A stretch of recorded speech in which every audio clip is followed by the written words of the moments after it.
Hey everybody, thank you so much for joining me on Sigma Sunday. Today we're going to be talking about stress. I know, nobody's dealing with that, nobody has any of that going on.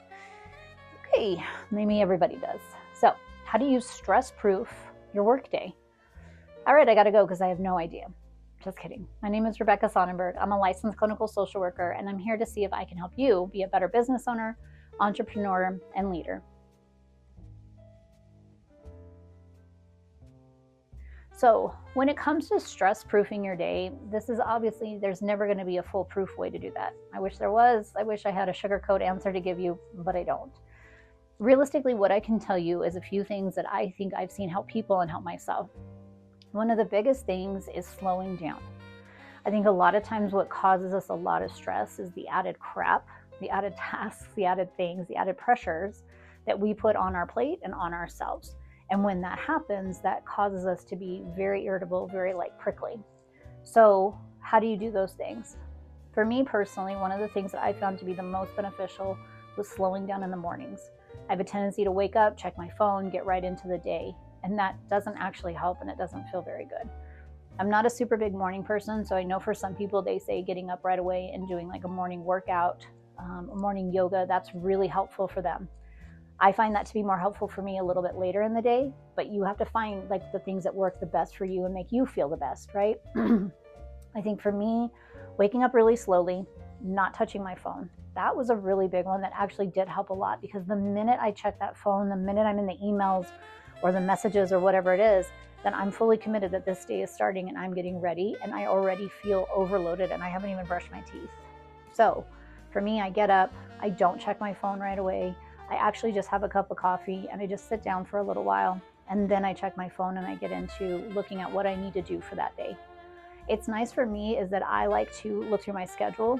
I kind of look through it a little bit the night before, so I'm kind of prepared for what that's going to look like. But in detail, I'll really look at it that day, and I like to write down what I need to get done. I have ADHD, so I have a little bit of autism and a little bit of ADHD. So for me, lists are really, really helpful.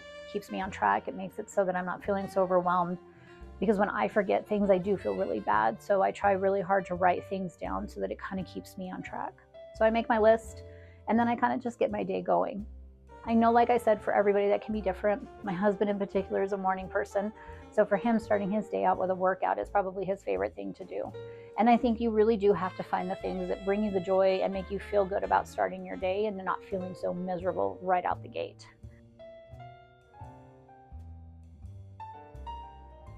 One of the things that I really recommend also is that throughout your day, you're doing some kind of movement, okay? Because I think a lot of times, whether you sit all day, whether you're in meetings, whether you're around lots of other humans, we get trapped in our bodies. Our energy gets trapped there, our feelings get trapped there, and if you're not having any movement at all, where do you think that's gonna go?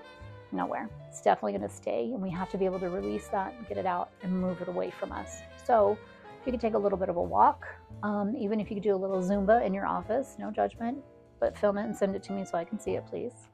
But I think things like that are nice to just be able to give you some stretching, some movement. One of the things that I know we forget a ton about, and I'm really bad about this, is breath work, just breathing. It's such a weird thing to think about, because you're like, well, I have to breathe all day to live. You do. But typically as humans, as we get older and we go about our lives, we start to do what's called chest breathing. So you're breathing right from your chest, which means it's very short, it's very quick, and it's not relaxing your body or your mind.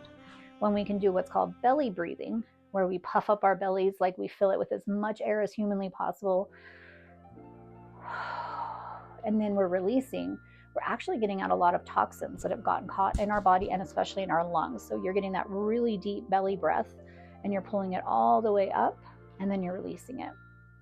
Try that a couple of times, and I can almost guarantee you'll feel in your body this huge release, this movement that you're going to be like, oh, I didn't even notice that. And a lot of times when we do that, we also recognize that we're like this all day. And all of a sudden now we're like, oh, okay, my shoulders didn't need to be above my ears. So those are a couple of things when it comes to relieving stress.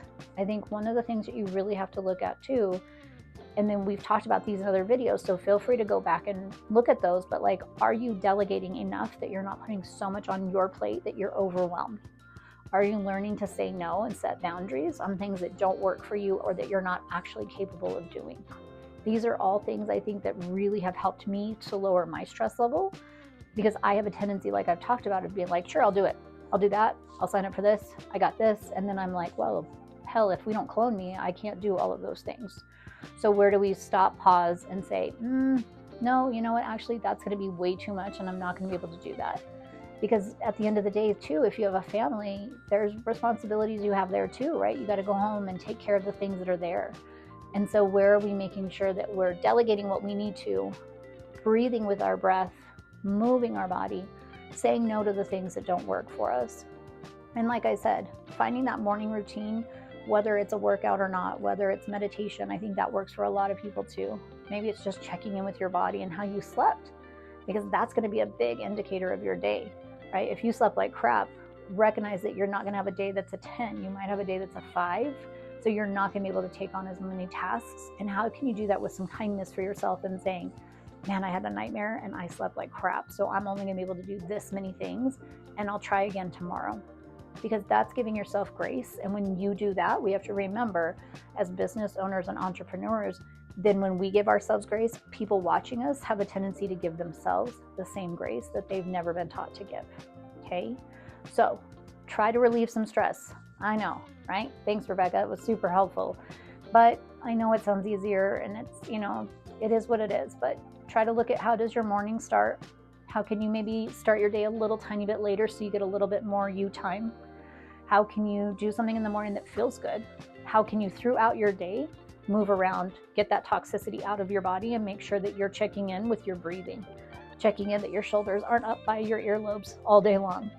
Okay, so try these things. Let me know how they go. Again, my name is Rebecca Sonnenberg. I'm a licensed clinical social worker, and I'm just here to see if I can make you a better business owner, entrepreneur, leader, maybe even a human. Thank you guys so much for joining. Please like and share and leave a comment. I'd love to hear what you have to say. Bye, guys.